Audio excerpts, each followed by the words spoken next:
우리가 인상 살기가 녹록지 않습니다. 특별히 관계가 우리 가운데 가장 어려운 것인데요. 인간 관계 분야의 최고 컨설턴트라고 자타가 공인하는 분이 있는데 그분이 데일 카네기입니다. 이 데일 카네기가 이런 책을 썼어요. 좌절, 실패는 기회다. 실패를 극복하는 5가지 방법이라는 책을 썼습니다. 좌절과 실패는 기회일 수 있다. 모든 사람은 실패를 두려워합니다. 그리고 그것을 좋아할 사람은 없습니다. 그럼에도 불구하고 이 모든 것 실패와 좌절은 기회일 수 있다라고 말하는데 이 데일 카네기는 그것이 모든 실패와 좌절은 기회라고 말하지만 그러나 이 죄라는 문제만큼은 결코 기회가 될 수가 없습니다. 죄의 실패는 우리에게 결코 어떤 것도 좋은 것이 아니죠. 오늘 창세기 3장에 보면 뱀이라는 이 악한 자의 전달자가 되어진 그 짐승이 죄를 전파하는 모습을 볼 수가 있습니다. 인류의 역사가 죄 가운데 물들어지기 시작한 것은 마귀가 죄가 이 땅에 와서 하나님이 창조했던 그 무엇인가를 오염시키고 하나님의 나라를 망가뜨리기 시작한 것입니다. 그 파괴에 대한 대가가 인류에게로 들어왔고 오늘날 인류가 제일 싫어하고 듣기 싫어하는 그것이 바로 죄라는 사실입니다. 오늘 우리가 죄로 인하여 어떻게 망가졌는지 그 죄 때문에 어떻게 우리가 고생을 하고 있는지 오늘 본문을 통해서 다시 한번 가장 기본적인 복음으로 돌아가서 우리를 돌아보고 어떻게 해야 죄를 이길 수 있는지 한번 살피면서 하나님 말씀으로 나눌 수 있기를 바랍니다. 첫 번째 우리가 우리에게 질문해야 될 내용은 뭐냐면 죄란 무엇이냐라는 것입니다. 죄라는 것은 무엇인가? 오늘 3장 1절에 보면 뱀은 여호와 하나님이 지으신 들짐승 중에 가장 간교하니라. 뱀이 여자에게 물어 이르되 하나님이 참으로 너희에게 동산 모든 나무의 열매를 먹지 말라 하시더냐. 여러분 성경은 죄의 기원에 대해서는 얘기하지 않습니다. 죄가 어떻게 만들어졌고 죄가 무엇이냐에 대한 그 죄에 대한 상세한 기원이 없어요. 죄에 대해서는 성경은 설명하려고 하지 않습니다. 왜냐하면 그냥 죄가 있었다. 그 죄가 인간에게로 왔다. 그래서 하나님의 나라는 망가졌고 인간은 죄인이 되었다라는 것으로 시작하는 거예요. 왜냐하면 성경은 죄에 대한 복잡한 걸 설명하려고 하는 책이 아니라 인간이 죄인이다라는 걸 인정하고 그 죄를 어떻게 용서받을 수 있는가에 대한 내용을 실었기 때문에 그런 것입니다. 이 죄라는 것은 우리가 일반적으로 쓸 때에 하마르티아라는 단어를 씁니다. 이것은 하나님의 의도에서 빗나가 있다 이런 뜻이에요. 우리가 정 가운데를 향해 화살을 쐈는데 이게 가운데 맞지 않고 빗나가 있을 때 그때 그것을 하마르티아 죄라고 불렀던 것입니다. 죄는 우리를 하나님으로부터 단절시키는 거예요. 하나님으로부터 분리시켜 놓는 거예요. 죄라는 것은 떨어지게 만드는 것입니다. 마귀, 악마라는 그 이름은 디아볼로스라는 건데 그것은 중간에 들어와서 사이를 벌려놓는다, 떨어뜨린다라는 거예요. 그러니까 마귀는 이 죄를 짓게 하는 자인데 그 이름 자체가 중간에 들어와서 사이를 갈라서 떨어지게 하는 거죠. 죄는 단절시킨다, 분리시킨다, 이게 죄입니다. 그래서 죄와 마귀는 같은 어근을 갖고 있는 것을 볼 수가 있는 것입니다. 사탄은 마귀는 하나님의 나라를 싫어했고 하나님이 하시는 일들을 파괴하기 위해서 아주 반대적으로 나온 어둠의 세력이라고 성경은 가리키고 있습니다. 사탄이 시험의 도구로 사용한 게 뱀이었어요. 뱀. 이 뱀은 하나님이 만드신 짐승 중에 가장 지혜로운 짐승이었다라고 학자들이 말하고 있습니다. 왜냐하면 지혜로웠기 때문에 마귀에게 넘어갔다.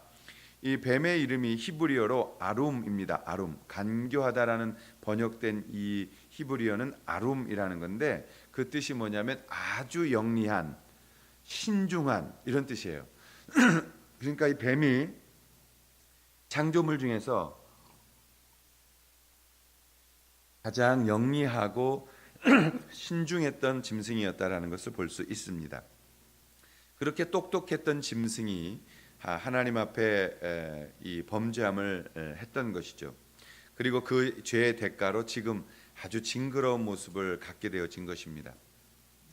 물론 몇 사람들은 뭐 뱀을 애완 동물로 키우기도 하고 또 집안에 뭐 큰 이런 두꺼운 누런 뭐 구렁이를 키우기도 하는 사람도 있습니다만, 그런 사람들은 이제 몇 사람, 아주 뭐 최극소수에 속한 한두 사람이겠지만, 모든 사람들은 뱀을 보면 놀라고 징그러워하는 모습이 되어지고 배로 땅을 기어다니고 이런 저주를 받게 되어진 것이죠.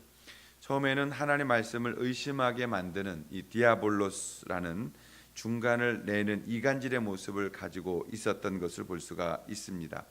뱀이 여자에게 물어 이릅니다. 하나님이 참으로 너희에게 동산 모든 나무의 열매를 먹지 말라 하시더냐? 이 질문은 아주 유혹적이고 또 지혜로운 질문이었어요. 죄로 우리를 빠뜨리기에 아주 좋은 질문이었어요. 그런 질문을 던지자 인간 스스로가 이 질문을 왜곡시킵니다.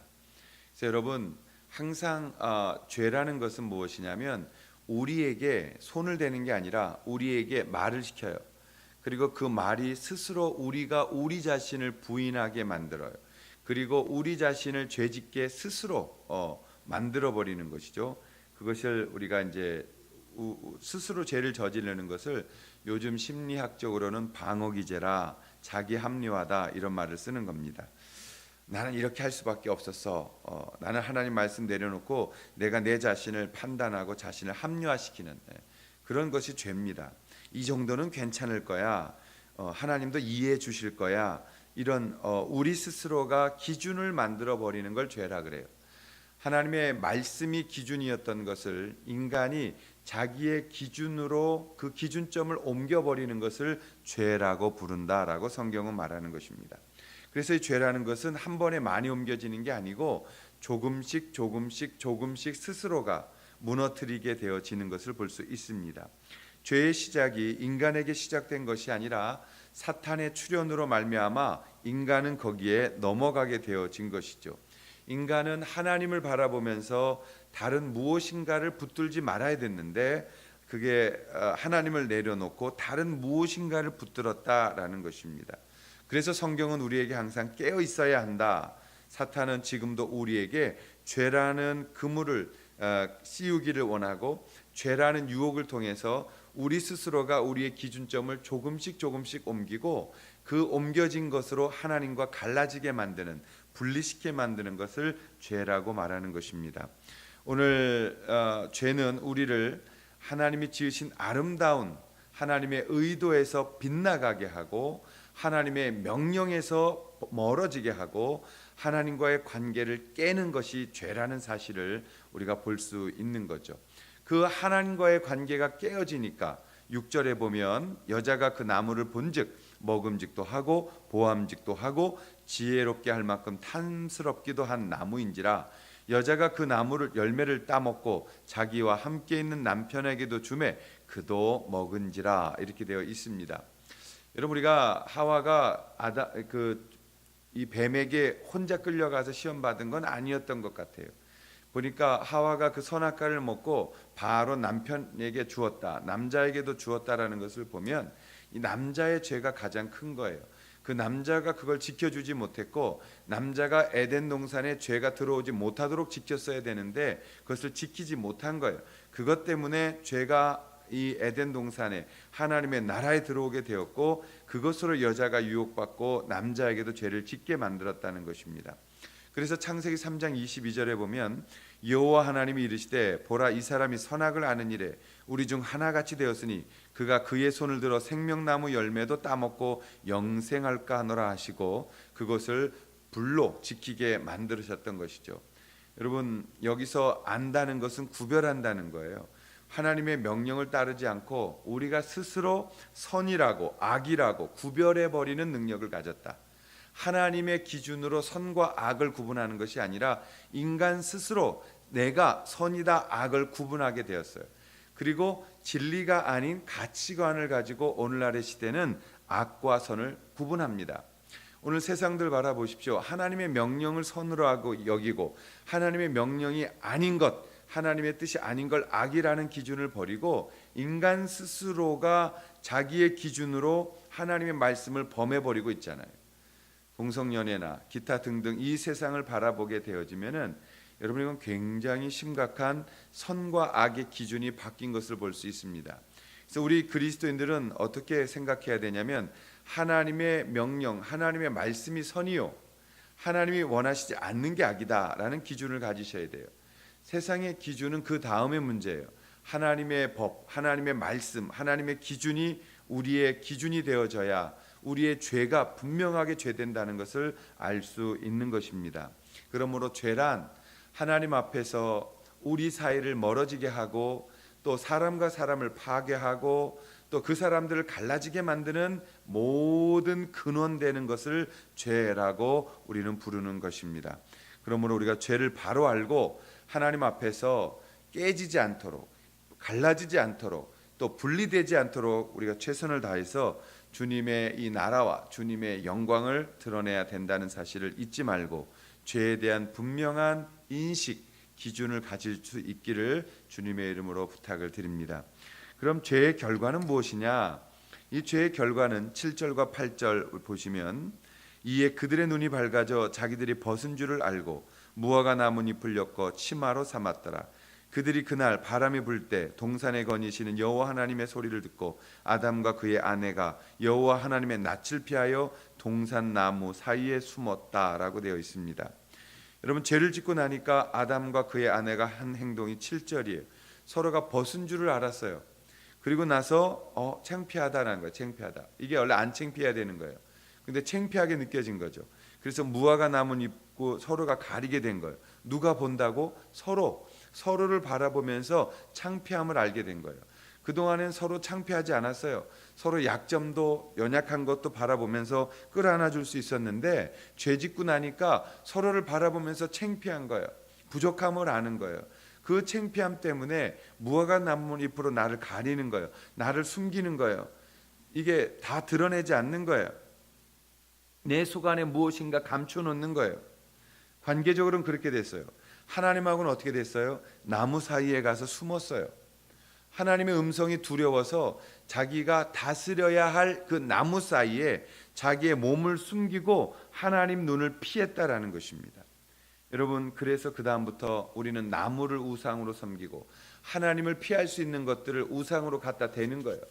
돈을 갖다 세워놓고 돈 사이에 피하고 나무 사이에 피하고 또 이상한 우상 갖다 놓고 거기에 피하고 이상한 어떤 어떤 형상 만들어 놓고 그 안에 피하고 심리학에 피하고 어떤 종교에 피하고 우리가 하나님을 피하기 시작한 거예요. 죄를 지니까 하나님 볼 수가 없었던 거예요. 여러분 죄 지면 죄 진 사람이 피하게 되어 있어요. 아이들도 엄마 아빠에게 죄 지면 얼굴 못 보고 지방으로 들어가잖아요. 똑같은 거지. 인간이 죄를 지니까 하나님 볼 수가 없었어요. 그래서 하나님이 다스리라고 주신 즐거워하라고 주신 그 자연 만물 속에 자기가 피하게 된 거예요. 그때부터 샤머니즘이 종교가 되어지고 오래된 나무가 종교가 되어지고 호랑이가 종교가 되어지고 우리가 나보다 센 것처럼 보이는 모든 것들은 신이 되도록 만들어버렸던, 그래서 동남아시아에 가면 뱀도 신이요 원숭이도 신이요 코끼리도 신이요 모든 것들이 신이 돼서 우리가 그 연약한 그 뒤에 숨어서 하나님의 낯을 피하려고 하였다라는 것입니다. 여호와 하나님 앞에서 아담과 하와는 지식은 늘었지만 그 지식이 아무 도움이 되지 않는 겁니다. 우리가 하나님을 경외하지 않으면, 하나님 여호와를 경외하지 않고 그 하나님을 알지 못하면 모든 지식은 우리를 망하게 하는 것이라고 성경은 가르치고 있는 것입니다. 우리가 죄를 지은 결과가 무엇이에요? 사람들끼리는 수치심을 가지고 깨어지게 돼서 그 수치심 때문에 싸워서 죽이게 되어지는 관계가 되고, 하나님 편에서는 하나님의 낯을 피하여 하나님이 만들어 놓으신 곳에 가서 숨어버리고 그 하나님 앞에 나오지 못하는 단절을 갖게 되어진 것입니다. 여러분 우리가 나무 사이에 숨었다라는 걸 기억하셔야 돼요.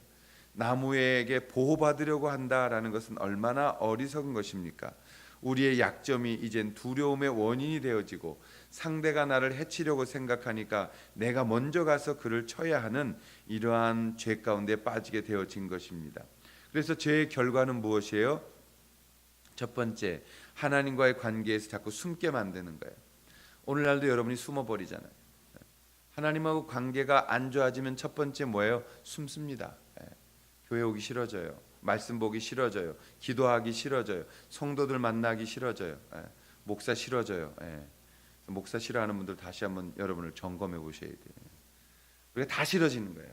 하나님 떠나면 하나님과 연관된 게 싫어지기 시작해요. 왜? 하나님 보기가 싫기 때문이에요. 그래서 여러분 그때면 우리가 정신을 바짝 차려야 돼요. 두 번째 죄의 결과가 뭐냐? 이웃과의 관계에서 자꾸 숨어버리게 되는 것이에요. 사람들도 싫어져요. 전화 오는 것도 싫어. 신방 전화도 싫어. 안부 문자도 싫어. 그래서 이웃과의 관계에서 자꾸 숨어버리게 되는 거죠. 세 번째 죄의 결과가 뭐냐? 자기 자신과의 관계에서 숨어버립니다. 그래서 극단적으로 자살하는 거예요. 내가 나를 보니까 너무 싫어. 살아야 될 이유도 없어 보이고 내가 도대체 왜 이렇게 사는지 공허하고 더 이상 살 이유도 없어 보이고 더 살고 싶지도 않고 무엇을 해도 용기가 나지 않고 계속 실패하는 것 같고 답답하고 사람들이 나를 버린 것 같고 혼자 고립되어집니다. 그리고 마침내 나에게서부터 내가 숨어버리는 결과를 갖게 되어지는 것입니다. 그때 여러분 이제 마지막 우리가 세 번째 기억해야 될 게 있어요. 죄의 결과를 해결하는 방법은 그럼 무엇이냐라는 것입니다.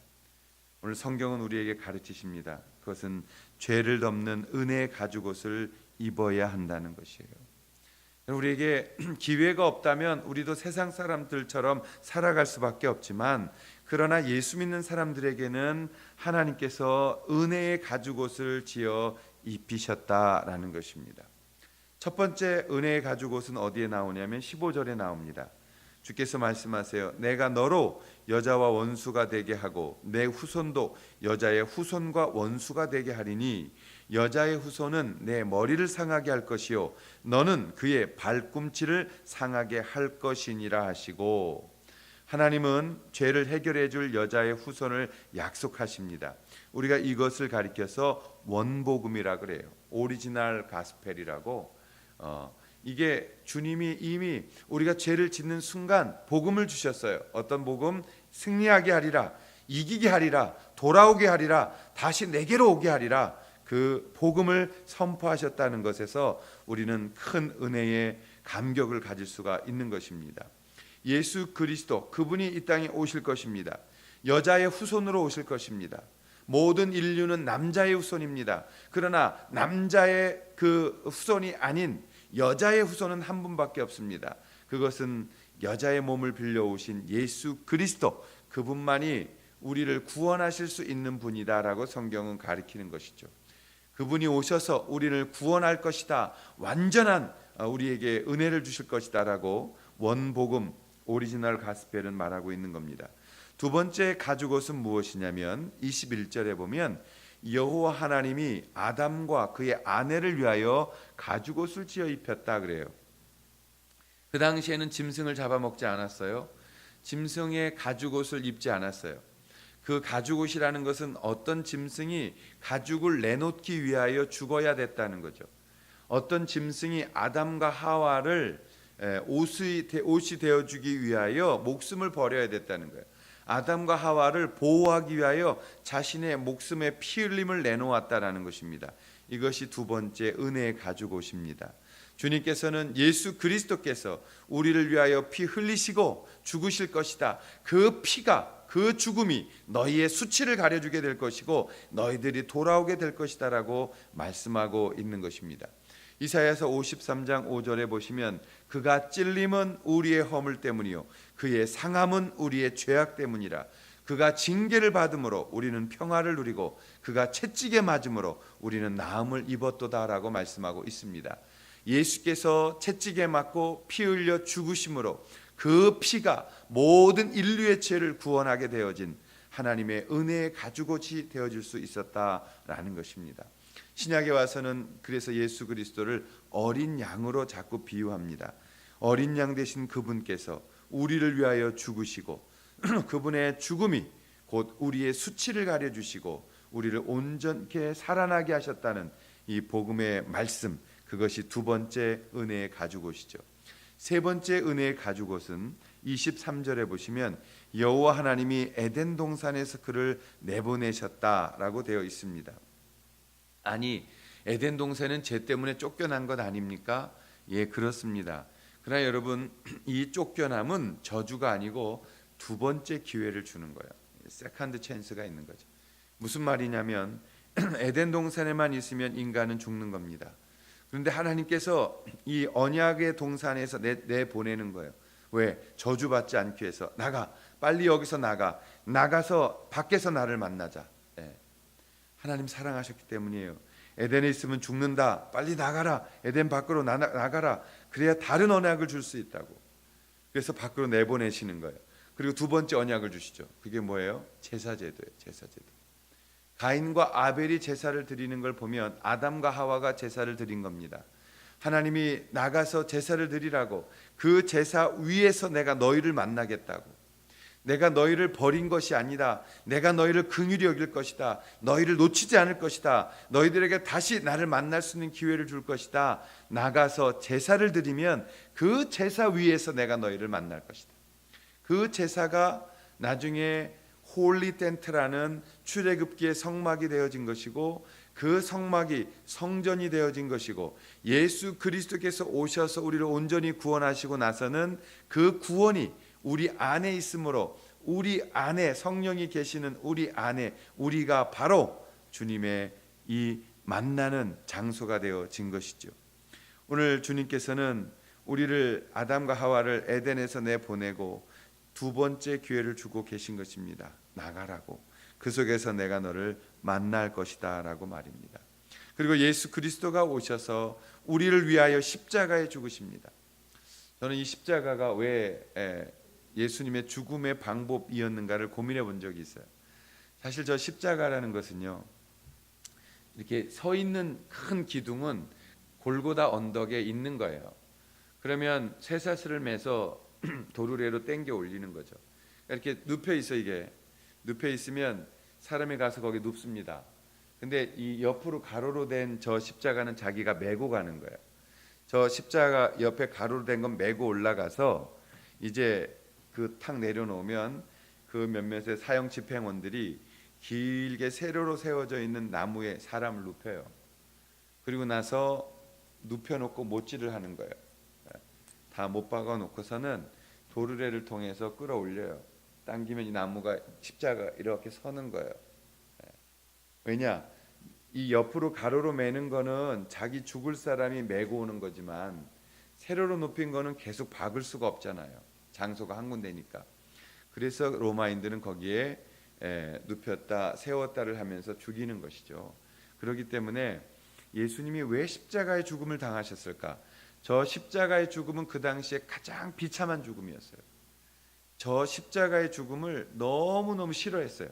차라리 한 번에 확 죽는 거, 그게 편하다, 이렇게 죽여달라고 소원할 정도였다고요. 그래서 십자가의 죽음의 형이 떨어지면은 죄인들은 떨었고 스스로 자결한 사람도 많았어요. 그리고 이 그 신 포도주, 이걸 갖다가 맡아서, 이게 마취제거든요. 이 고통을 좀 덜 하려고 했던 것을 볼 수 있습니다. 근데 왜 예수님은 꼭 십자가를 지셨느냐?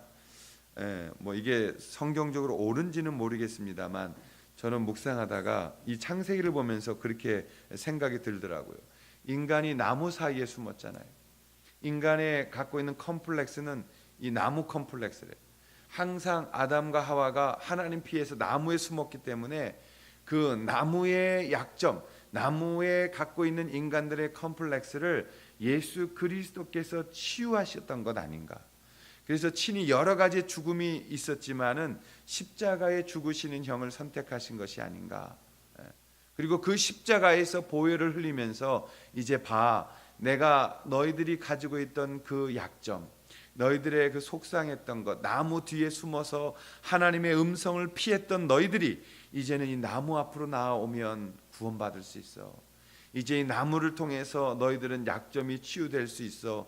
이제 너희들은 이 나무를 바라보면서 하나님의 은혜를 다시 기억할 수 있어. 너희들이 이 나무 앞에 나와서 은혜 받을 수 있어라고 말씀하고 있다라는 것입니다. 여러분, 우리가 이 죄를 무서워해야 돼요. 그리고 이 죄를 두려워해야 돼요. 그리고 나무 사이에 숨었던 우리의 상처와 우리의 수치를 치유받을 수 있어야 되는 것입니다. 오늘 그것은 예수 그리스도의 그 십자가의 보혈이 우리를 용서하시고 우리를 치유하신다는 것을 기억하셔서 오늘 주님 앞에 이 십자가 앞으로 나오셔서 우리의 죄 문제를 해결하실 수 있기를 바랍니다. 죄는 어디서 해결할 수가 없어요. 어디서도 해결될 수 없어요. 죄는 오직 예수 그리스도의 그 보혈의 십자가만으로 해결될 수 있다는 것을 기억하시고 주님의 보혈로, 주님의 십자가로, 주님의 은혜로 오늘 우리가 이 죄의 문제를 해결하고 주님 앞에 바로 서시는 복된 여러분들 되시기를, 구원 있는 여러분이 되시기를, 또 주님의 은혜를 누리는 여러분이 되시기를 이 아침에 주님의 이름으로 축원합니다. 기도하시겠습니다. 하나님 아버지, 죄의 문제는 두렵습니다. 어떠한 것으로도 닦여지지 않습니다. 무엇으로도 씻겨지지 않습니다. 오직 예수 그리스도의 피 흘리신 그 보혈만이 우리의 죄를 씻길 수 있는 것입니다. 하나님 아버지, 이 예수님을 바로 믿게 하여 주셔서 우리의 죄를 두려워하게 하시고 용서받게 하시고 주님 앞에 은혜로 해결될 수 있도록, 기쁨으로 나아갈 수 있도록 인도하여 주시옵소서. 성령 하나님 함께 하시고 우리를 붙들어 주시고 언제나 어린 양의 거룩하신 은혜로 승리할 수 있기를, 또 우리 사랑하는 가족들이 구원받을 수 있기를, 한 명 한 명 예수 믿고 천국 갈 수 있기를 간절히 원하오며 귀하신 예수님의 이름으로 기도 올리옵나이다. 아멘. 우리 보좌 앞에 모였네. 함께 다 일어나셔서 마지막 찬양 드리시겠습니다.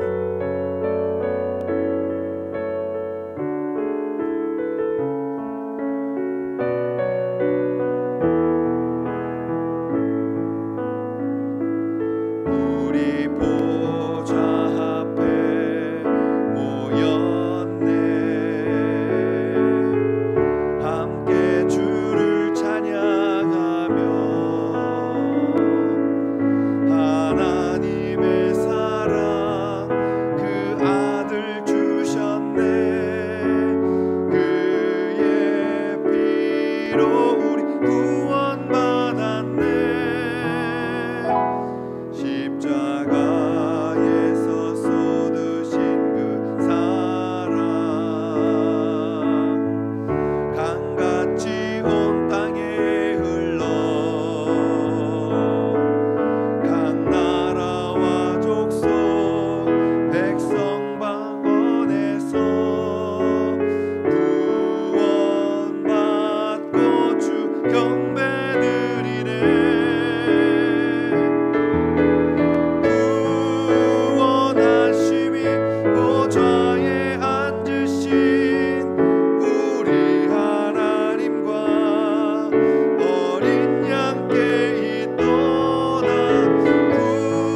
구원하심이 보좌에 앉으신 우리 하나님과 어린 양께 있도다. 이제는 우리 주 예수 그리스도의 은혜와 하나님 아버지의 크신 사랑하심과 또 함께 하시는 성령의 역사가 오늘 주님 앞에 기쁨으로 예배드리고 또 그 죄의 문제를 해결하고 구원받고 주님 앞에 참 천국을 바라보며 나아가는 모든 우리 성도들 머리 위에 이제로부터 영원토록 함께하여 주시기를 간절히 축원하옵나이다.